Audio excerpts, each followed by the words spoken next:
여러분들은 고향을 찾아가실 때에 마음이 어떻습니까?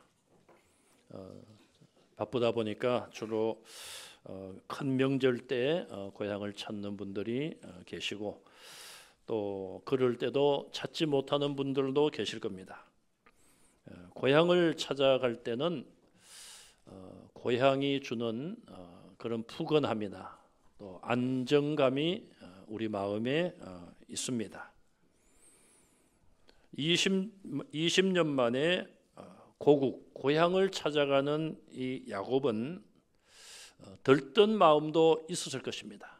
내가 어려서 청년의 때에 부모님을 떠나왔는데 20년 만에 내가 고향을 돌아간다. 또 야곱은 많은 재산을 가지고 가축대를 이끌고 대가족을 이루어 어떻게 보면 금이 환향하는 그런 모습이 성경에 나타나 있습니다. 그러나 야곱에게는 그런 그리움에 대한 것이나 들뜬 마음보다는 20년 전에 아버지와 형을 속이고 장자의 축복권을 빼앗아 외갓집으로 도망갔던 그 일이 마음에 걸렸습니다. 그래서 우리가 본 것처럼 자기의 모든 소유를 두 떼로 나누어서 형이 한 떼를 치면 뒤에 떼는 도망을 치겠다. 그런 계획을 세웠죠. 그래도 불안하니까 그제서야 어떻게 보면 마지막으로 하나님 앞에 기도하고 있습니다. 32장 9절에서 12절까지에서 야곱의 기도를 보면 무척 감동적인 기도였다. 그렇게 우리가 느낄 수 있어요. 자, 그럼 기도를 마쳤으면은 이제 하나님께 맡기고 앞으로 나아가야 됩니다. 그런데 그가 기도를 하고 난 이후에 어떤 일을 합니까? 13절에 올라가서 보시면은 형 에서를 위하여 예물을 준비합니다. 13절 마지막 부분에 보면 예물을 택하니 그랬어요. 그냥 뭐 자기 소유 가운데 대충 종들에게 예물을 준비하라 이러면 될 텐데 야곱은 형에게 드릴 선물을 성의껏 자기가 가진 것 중에 구별하고 선택했다는 것을 볼 수가 있습니다. 20년 만에 형을 만나니까 빈손으로 가는 것보다는 선물을 준비하는 것은 좋은 일입니다. 우리나라는 좋은 풍습이 하나 있습니다. 친척집이나 이런 데 갈 때에 빈손으로 가지 않고 뭐라도 하나 들고 가는 그런 좋은 모습이 있습니다. 그러나 문제는 선물을 하는 것이 문제가 아니라 선물을 하는 동기가 문제가 되는 것입니다. 다른 사람에게 선물을 하는 것 좋은 일입니다. 그러나 권력이 높은 자리에 있는 사람, 그런 사람에게 선물을 주고 내가 그보다 훨씬 많은 것을 얻으려고 하면 그것은 선물이 아니라 같은 물인데 뭐죠? 뇌물입니다. 뇌물. 뇌물은 법으로도 범죄 행위에 해당될 수가 있죠. 자, 야곱이 택한 선물이 어느 정도입니까? 암염소가 200마리, 2마리가 아니고 100배나 되는 200마리, 순염소가 20마리, 이것만 해도 220마리인데 내가 어떻게 형님에게 염소만 주랴, 양도 드려야지. 암양이 200마리, 순양이 또 20마리, 낙타가 30마리, 그리고 그 새끼들. 제가 욕을 한 거 아니라 낙타의 새끼들입니다. 암소가 40마리, 황소가 10마리, 암나귀가 20마리, 그리고 그 새끼 나귀가 10마리. 계산을 해보니까 550마리 플러스 낙타의 새끼들. 몇 마리인지 모르겠고요. 어마어마합니다. 550마리. 제가 뭐 시세를 잘 모릅니다만은 지금 시세로 그냥 한 마리당 100만 원만 치더라도 5억 5천만 원이에요. 5억 5천만 원 현재 시세로. 5억 5천이 전 재산인 사람도 많지 않을 텐데 이걸 선물로 형님에게 선택하여 드린다는 것입니다. 엄청난 선물이에요. 야곱은 또 머리를 굴립니다. 이 선물을 세 때로 나눕니다. 1진, 2진, 3진. 그래서 종들에게 그걸 맡기고 이야기를 합니다. 가서 우리 형님을 만나면은 이렇게 말하라. 첫째로 이게 누구 거냐 물으면은 이 모든 것은 당신의 주인의 종인 야곱의 것입니다. 당신의 종인 야곱의 것입니다. 벌써 이 야곱은 자기 형을 주인으로 말하고 자기를 종으로 낮추고 있어요. 두 번째, 이 모든 것은 야곱이 주인인 에서에게 드리는 선물입니다. 그리고 성경에 나오지 않지만 종들이 그러지 않았겠습니까? 일진으로 간 종은 이게 다가 아닙니다.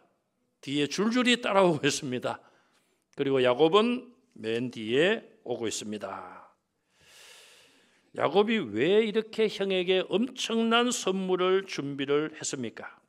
20절 하반절에서 보면은 내가 내 앞에 보내는 예물로 형의 감정을 푼 후에 형을 대면하면 형이 혹시 나를 받아주리라.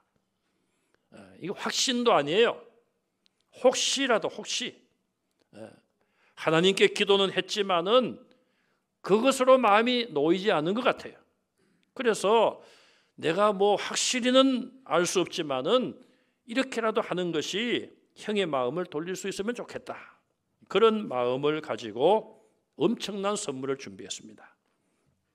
여러분 야곱을 보면서 야, 참 머리가 천재다. 비상하다. 이런 생각을 해볼 수가 있을 겁니다. 저는 왜 그렇게 천재라고 생각을 했는가 하면요.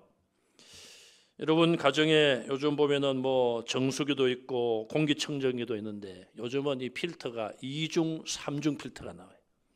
야곱은 이미 3중 필터를 그때 발명한 사람이에요. 감정의 3중 필터. 이 세 번 선물을 3대에 걸친 이 선물을 형이 보게 되면 그 섭섭하고 가졌던 원한이 다 없어지리라. 아주 천재적인 머리를 동원하여 그렇게 계획을 세웠습니다. 여러분 바로 전까지 하나님 앞에 그렇게 감동적이고 간절한 기도를 했던 이 야곱이 갑자기 이렇게 형의 마음을 돌리기 위하여 엄청난 선물을 준비하고 있습니다.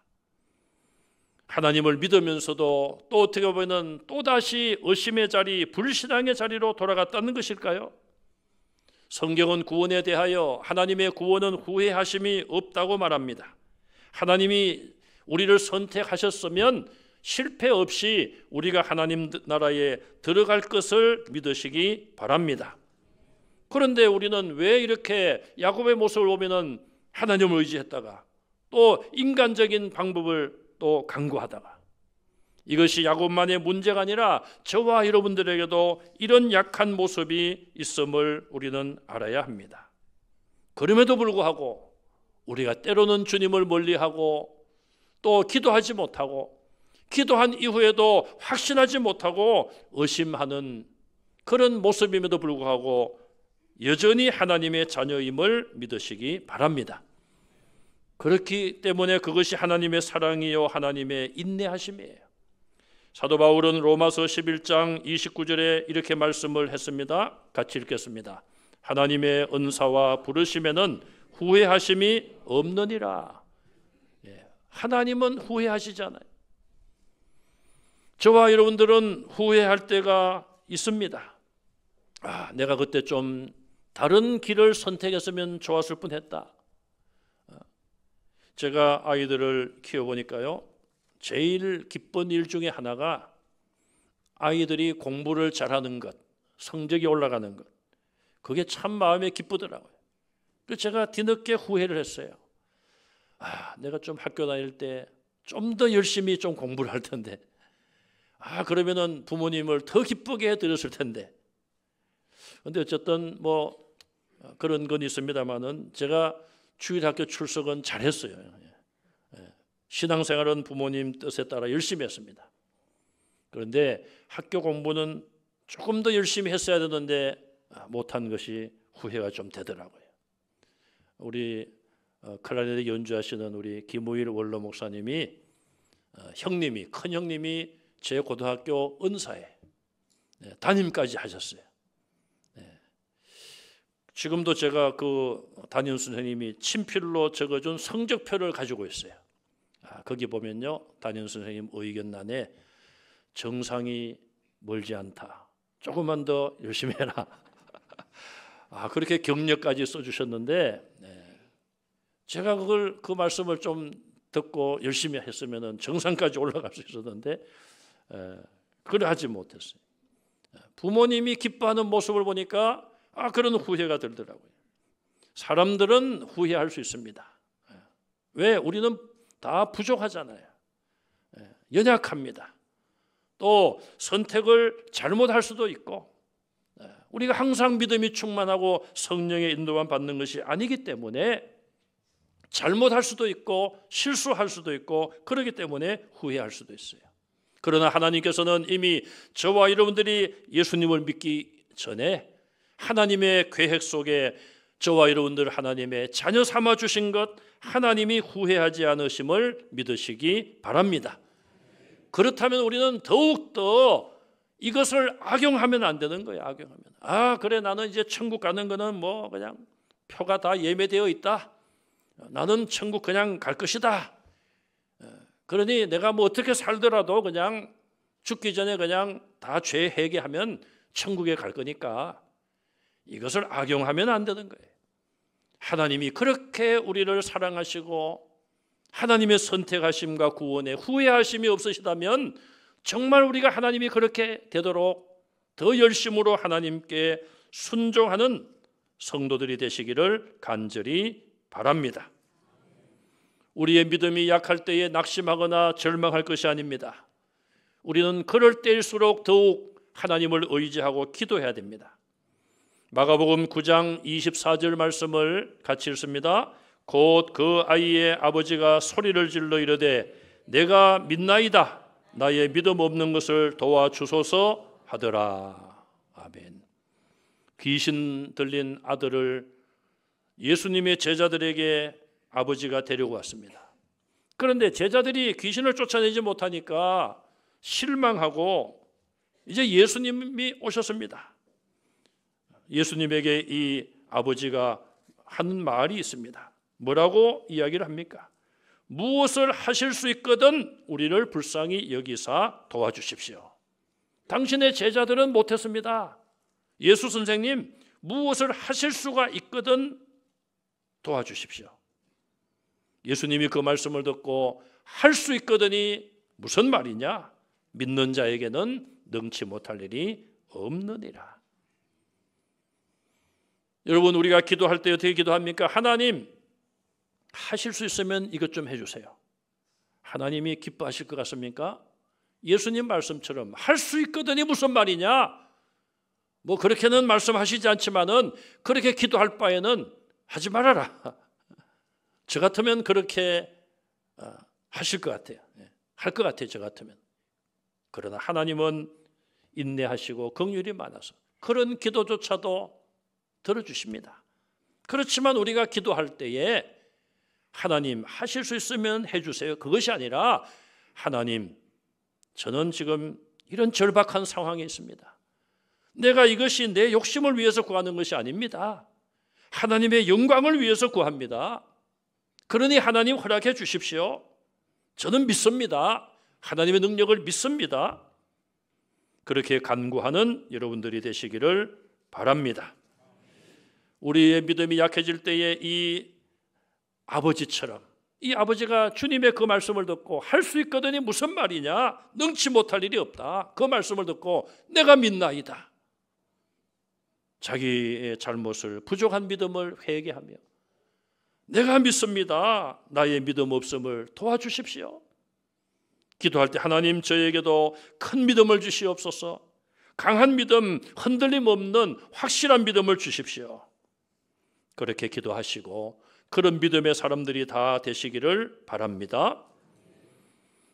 야곱은 형에게 보낼 선물을 세 때로 나누어서 차례대로 야복강을 건너게 합니다. 자기 가족들도 거리를 두고 야복강을 건너게 합니다. 그리고 야곱은 이제 홀로 외롭게 강변에 남았습니다. 자, 생각을 해보십시오. 강을 건너가는데 어떻게 자기는 안 가고 자기 모든 소유물과 가족들만 강을 건너게 합니까? 이해가 잘 안 되는 부분이 20년 전 청년의 나이로 홀로 외갓집을 가던 그 상황과 똑같은 상황이 되었습니다. 이건 누가 당신은 여기 있으세요? 아버지는 여기 계세요? 그렇게 말한 것도 아닐 텐데 야곱 스스로가 결정한 것이라고 볼 수 있어요. 자, 이런 모든 것들이 하나님의 섭리였습니다. 야곱은 남아서 뭔가는 해야 될 일이 있지 않은가 그런 생각을 했을 수도 있고, 자, 이런 상황 속에서 야곱의 일생에 가장 중요한 사건이 일어납니다. 바로 하나님께서 그에게 찾아오시고 새 이름을 주신 거예요. 28절에 보시면 네 이름을 다시는 야곱이라고 하지 말라. 이제는 이스라엘이라고 하라. 이스라엘이라고 부를 것이라. 야곱이 새 이름을 받은 이 사건의 과정과 의미를 찾아보겠습니다.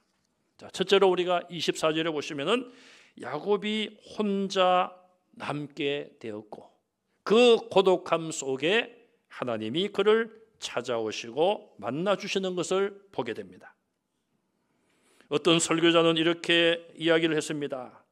하나님 앞에 나 홀로 남는다는 것은 우리 자신과 우리의 삶의 방식에 대하여 제대로 보고 알게 되는 유일한 길이다. 하루의 삶이 얼마나 분주하고 바쁩니까? 우리는 생활하다가 보면은 주님을 생각하지 못할 때도 많고 하나님의 말씀대로 살지 못할 때도 많습니다. 그러나 하루를 마무리하면서 조용한 시간에 하나님 앞에서 나 홀로 우리 자신들을 돌아봐야 돼. 그래서 나 자신과 나의 삶의 방식이 정말 하나님 앞에 바른 것인가? 내가 오늘도 바르게 살았는가? 하나님을 기쁘게 하는 삶을 살았는가? 그것을 돌아보고 깨닫는 것은 하나님 앞에 외롭게 시간을 가지고 돌아보는 것이 가장 좋은 길이라는 것입니다. 여러분 스스로가 여러분에 대하여 어떻게 생각을 하십니까? 이만하면 됐다. 그것이 중요한 것이 아닙니다. 사도 바울도 내가 나를 자책할 것이 아무것도 없지만은 그것을 내가 자랑할 수 없다고 그랬어요.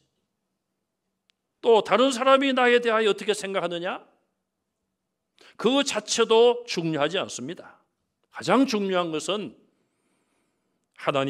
하나님께서 우리에 대하여, 나에 대하여 어떻게 생각하실까?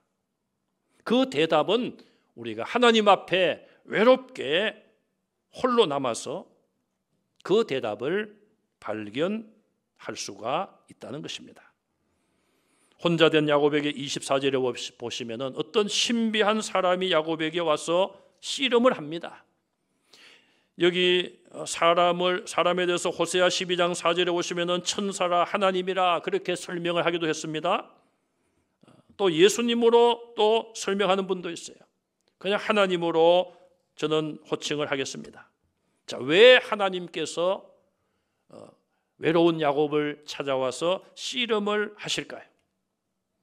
하나님이 참 분주하시고 모든 만물을 다스리시는 그런 하나님이신데 우리가 생각하면 어떻게 한가롭게 야곱에게 와서 야곱과 씨름을 하실까?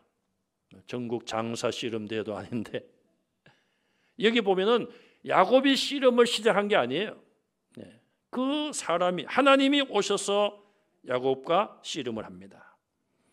26절에 보시면 야곱은 떠나려고 하는 하나님께 내게 축복하지 않으면 가게 하지 않겠습니다. 이 말 때문에 야곱이 기도한 것이다, 그렇게 해석을 하기도 합니다만은 씨름 자체를 기도라고 보기는 어려워요. 나중에 이제 마지막 부분에 하나님이 떠나가시기 전에 야곱이 매달린 것, 그것은 기도라고 볼 수가 있어요. 어쨌든 하나님이 왜 야곱과 씨름을 하기를 원하셨을까? 그리고 왜 씨름을 하셨을까? 이것은 분명히 그 과정 속에서 야곱에게 어떤 깨달음과 변화를 기대하시고 목적하셨다는 것을 볼 수가 있습니다. 야곱이 그런 과정을 통하여 자기의 불쌍함과 자기의 무기력함과 자기의 무가치함, 내 힘으로는 아무것도 할 수 없구나, 그것을 깨닫게 하는 것이 하나님이 찾아오신 목적이었습니다. 야곱은 지금 큰 재산을 모았습니다. 여러분, 형에게 드릴 그런 예물만 가축이 550마리인데 얼마나 많은 소유물을 가지고 있었겠습니까? 대가족을 이루었습니다. 금이 환영하고 있었습니다. 그럼에도 불구하고 그의 마음에 지울 수 없는 큰 두려움이 지배하고 있었습니다. 그것을 해결할 길은 오직 하나밖에 없었습니다. 하나님 앞에서 외롭게 서서 아무도 바라보지 말고 하나님 앞에서 자기의 무능함을 깨닫고 하나님의 능력을 의지하는 것만이 유일한 해결책이었습니다. 사도 바울도 얼마나 능력 있는 사람이었습니까? 그럼에도 불구하고 그는 자기의 연약한 부분을 감추지 않았습니다. 고린도후서 12장 10절 말씀을 우리가 읽겠습니다. 그러므로 내가 그리스도를 위하여 약한 것들과 능욕과 궁핍과 박해와 곤고를 기뻐하노니 이는 내가 약한 그때의 강함이라. 아멘. 예수님 때문에, 자기 자존심 때문이 아닙니다. 예수님 때문에 내 약한 것, 능욕을 받는 것, 또 경제적인 핍박, 궁핍함을 당하고 박해를 당하고 곤고함을 당하는 이 모든 것들을 내가 괴로워하는 것이 아니라 기뻐한다. 왜? 이는 내가 약한 그때의 강함이라. 여러분들이 가장 약함을 느끼십니까? 나는 지금 굉장히 약해. 나는 지금 아무런 힘도 없어. 소망도 없어. 그때가 가장 강한 때임을 깨달으시기를 간절히 바랍니다. 왜 그렇습니까? 나는 약하고 나는 아무것도 할 수 없지만 하나님은 하실 수 있다. 그런 계기가 되기 때문에 그런 거예요. 지금 대한민국은 어떤 상황에 있습니까? 70여 년 전만 하더라도 6.25 전쟁 이후에 잿더미가 된 나라가 아닙니까? 부산을 중심으로 한 낙동강 그 하류 그 일부를 제외하고는 다 땅을 빼앗기고 어려움을 겪었습니다. 그런 가운데 지금은 세계 10대 경제 대국에 들어가게 되었습니다. 여러분, 이것이 우리 국민들이 성실하고 열심히 일하고 그래서 이루어진 것일까요? 그런 부분도 없지 않아 있습니다. 그러나 하나님께서 일제의 식민지에서뿐 아니라 6.25 전쟁의 멸망의 위기에서도 하나님께서 이 나라 이 민족을 다시 세워주신 줄로 믿습니다.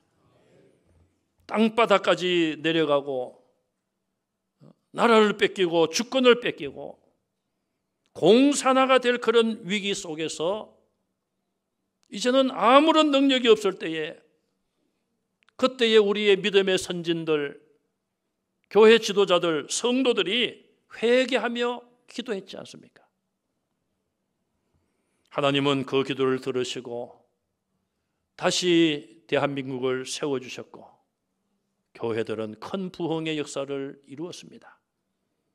그러나 통계적으로 보나 모든 면에서 볼 때에 이제 그 모든 것들을 잃어버릴 그런 상황에 처하지 않았습니까? 지금 대다수 국민들은 마음에 여러 가지 분노를 품고 있으며 또 둘로 국론이 갈라져 있으며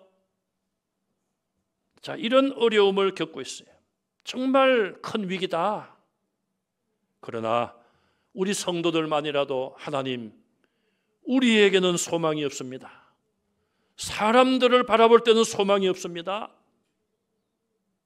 그러나 하나님께서 이 나라 이 민족을 사랑하시고 하나님의 능력으로 이 어려움을 이기게 하실 줄로 믿습니다. 그런 믿음을 가지고 하나님을 의지할 때에 하나님께서 다시 우리의 약함을 강함으로 회복시켜 주실 줄로 믿습니다. 고린도후서 11장 30절 말씀을 같이 읽습니다. 내가 부득불 자랑할진대 내가 약한 것을 자랑하리라. 아멘. 여러분은 무엇을 자랑하십니까? 여러분들 약한 것을 자랑하십니까? 우리 옛말에 병도 자랑하라고 그러거든요. 병을 자랑하라. 아픈 것을 자랑하라. 왜? 그때는 뭐 특별히 병원이나 이런 약이 발달 안 됐으니까 아픈 것을 이야기하면 그 병에는 이걸 해먹으면 돼. 사람들이 그런 말을 듣고 가르쳐 주니까 도움이 된다는 것이죠. 여러분들은 약한 것을 자랑하십니까? 여러분 가정에 없는 걸 자랑하십니까?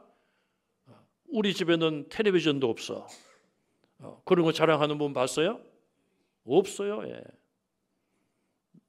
미국 간 저희 외손녀가 어려서 저희 집에 와서 그런 말을 하더라고요. 우리 동네는 없어. 뭐가 없어? 홈플러스가 없어 그러더라고요. 홈플러스를 가보니까 이제 뭐 재밌는 게 있고 하니까 홈플러스가 없다고 하더라고요. 네. 여러분 우리는 있는 것을 자랑하지 없는 것 자랑하는 사람 없습니다. 그런데 바울은 나의 약한 것을 자랑한다. 나는 인간적으로 자랑하는 거 다 버렸다. 그런데 나보고 자꾸 자랑하고 당신들이 자꾸 자랑하는데 나도 그러면은 할 수 없이 자랑하겠다. 그런데 뜻밖에도 내가 약한 것을 자랑하리라. 내가 약한 것을 자랑한다는 말은 하나님의 능력을 자랑한다는 말임을 믿으시기 바랍니다. 여러분 내가 약한 것을 인정하지 않으면은 하나님을 앞세울 수 없습니다. 나를 앞세우면은 하나님은 뒤에 계실 수밖에 없어요. 우리 자신의 힘과 능력을 버리시고 그걸 의지하지 마시고 약할 때에 강함 되시는 하나님을 의지하시기를 간절히 바랍니다. 24절 25절에 보시면은 하나님께서 날이 셀 때까지 야곱과 씨름을 하십니다. 그러면서 야곱을 이기지 못함을 보고 참 이 성경 부분도 이해하기 어렵지 않습니까? 아니 하나님이 어떻게 야곱을 못 이기셔? 하나님이 여러분 아빠나 또 할아버지가 때로는 어린 아들과 어린 손주하고 씨름을 할 때가 있죠. 씨름을. 네. 씨름을 하는데 그럼 누가 이깁니까? 안 해봐서 모르시겠어요? 아기가 이기는 거예요. 아기가. 아들이 이기고 손자가 이겨요. 참 대단하지 않습니까? 왜? 할아버지, 아버지가 져주는 거예요. 져주는 거. 막 그냥 붙잡고 그냥 금방 또 성부가 금방 안 나죠? 그냥 힘들어하는 척하면서 나중에는 이제 할아버지나 아빠가 넘어가서 져주는 거예요. 왜? 길을 살리려고. 또 그렇게 바둥대는 모습을 보면은 얼마나 귀엽습니까? 그런데 그것도 모르고 눈치 없는 분들은 이 녀석이 하고 그냥 한꺼번에 확 넘겨버리면은 다시는 할아버지하고 아빠하고 안 놉니다. 하나님이 왜 못 이기십니까? 기다려 주시는 거예요. 야곱아 좀 깨달으라. 시간을 줄 테니 깨달으라. 아니 밤이 다 지나가고 새벽이 이제 동이 트오는데 아직도 못 깨닫느냐? 좀 깨달으라. 기다리시는 하나님을 볼 수 있습니다. 그러다가 25절에 하나님께서 야곱의 허벅지 관절을 치셨습니다. 영어 성경을 보니까 터치드 그래요. 터치드. 여러분 터치가 뭐예요? 옆에 있는 분 한번 터치해 보세요. 그게 터치예요. 친다는 거는 그냥 탁 때리는 거예요. 하나님이 살짝 건드리신 거예요. 그랬더니 야곱이 어떻게 되었습니까? 뼈가 골절이 되었어요. 영어 성경을 보니까 out of jointed. 뭐 영어가 어려운 게 아니에요. joint란 말은 잘 이렇게 질서를 잡고 되어 있다는 얘기예요. 뼈가. 여러분 그렇잖아요. 우리 뼈가 얼마나 잘 이렇게 하나님 잘 만드셨습니까? 그런데 이것이 out of 됐다. 고장 났다는 말이에요. 잘 되어 있는 것이 어긋났다는 거예요. 뼈가 골절된 거예요. 그러니까 절게 되었습니다. 절면서도 이제 씨름을 계속 하고 있는 겁니다. 하나님은 이제 떠나길 테니 나를 놓아달라고 말씀을 하고 계십니다. 여러분 야곱이 무엇을 느꼈겠습니까? 지금까지 20년 동안 열심히 일하여 쌓은 재산, 이룬 가족들 다 강 건너 먼저 보내고 혼자 남았는데 하나님이 오셔서 나를 붙잡고 살짝 그냥 건드리기만 하셨는데도 내 뼈가 골절되어 절면서 그때서야 깨닫습니다. 나는 아무것도 아니구나. 나는 아무것도 할 수가 없구나. 생각을 해보십시오. 건강한 몸으로라도 그 몸이 건강할지라도 강을 건너가면은 그 가족들을 이제 거느리고 400명을 끌고 오는 형을 만나야 되는데 자기 몸까지 이제 절뚝거리며 형을 만나게 된 것입니다. 나는 아무것도 아니구나. 이제는 아무것도 할 수 없구나. 그때서야 야곱은 깨닫습니다. 그리고 야곱은 이제 다른 피난처가 없기에 떠나시려는 하나님을 붙잡고 늘어지는 일밖에 할 수 없었습니다. 야곱은 이 사람을 놓치면 안 된다. 하나님을 놓치면 안 된다. 약속을 받아야 되고 축복을 받아야 되겠다. 그렇게 하나님 앞에 매달리고 축복을 구합니다. 그때 하나님은 야곱에게 너의 이름이 무엇이냐? 여러분 하나님께서 야곱의 이름을 몰라서 물으십니까? 네, 아시죠? 야곱입니다. 이제는 야곱이란 이름을 사용하지 말고 이스라엘이란 이름을 사용하라. 새 이름을 주셨습니다. 이스라엘이란 이름의 뜻은 하나님이 겨루신다, 또 뭐 하나님의 승리 그런 뜻도 있지만은 가장 중요한 뜻은 하나님이 명령하신다는 의미예요. 이것은 하나님의 통치권을 말합니다. 앞으로 야곱의 자손들이 12족속을 이루고 나라가 될 텐데 하나님이 다스릴 나라의 가장 적합한 이름이 바로 하나님이 명령하신다는 거예요. 하나님이 명령하실 때에 나가서 싸우면은 승리한다는 것입니다. 야곱은 그동안 20년 동안 야곱의 이름대로 살았습니다. 야곱이란 이름은 빼앗는다, 붙잡는다. 형이 먼저 나가니까 어머니 뱃속에서 먼저 가려고 발꿈치로 붙잡았다는 거 아니에요? 그동안의 삶은 극한 경쟁 속에서 지려고 하지 않고 어떻게 해서라도 살아남고 어떻게 해서라도 재산을 모으려고 발버둥 치면서 남을 붙잡고 남을 넘어뜨리고 남의 것을 빼앗는 그런 삶을 야곱이 살아왔습니다. 그러나 이제는 네가 그렇게 살면 안 된다. 하나님이 명령하신다. 이스라엘로 살아라. 그렇게 새 이름을 주시는 큰 은혜를 야곱에게 주셨습니다. 우리는 야곱의 이런 모습 속에서 인간의 육체적인 본능을 발견하게 됩니다. 로마서 8장 7절 말씀을 읽어보겠습니다. 육신의 생각은 하나님과 원수가 되나니 이는 하나님의 법에 굴복하지 아니할 뿐 아니라 할 수도 없음이라. 아멘. 육신적인 본능과 생각은 하나님과 원수가 돼요. 그것은 하나님의 말씀에 굴복할 수도 없고 굴복하지도 않습니다.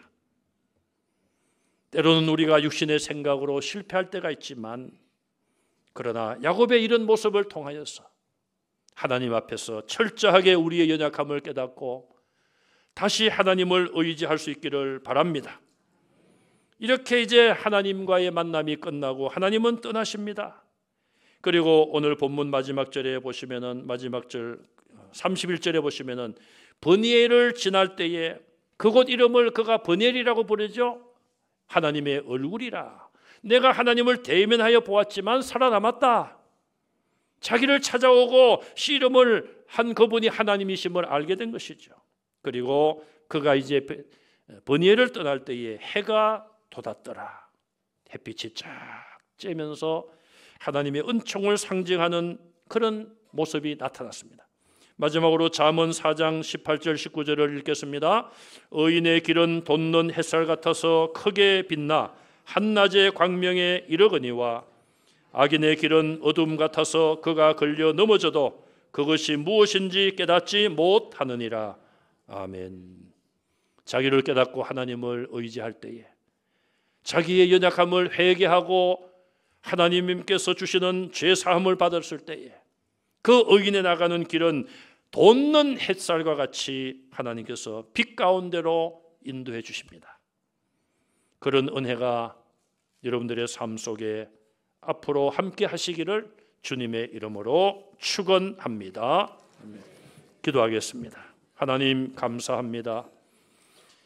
우리는 연약하고 아무것도 아닌 존재였지만 때로는 교만하고 하나님의 말씀에 불순종하는 불신앙의 길을 걸어갈 때가 많았습니다.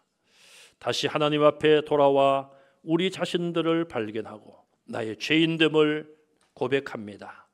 우리의 죄를 용서하여 주시고 하나님의 능력으로 더딥혀 주시고 하나님의 밝은 빛을 우리 앞날에 비추어 주시옵소서.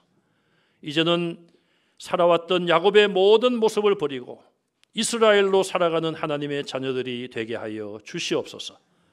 예수님 이름으로 간절히 기도하옵나이다. 아멘.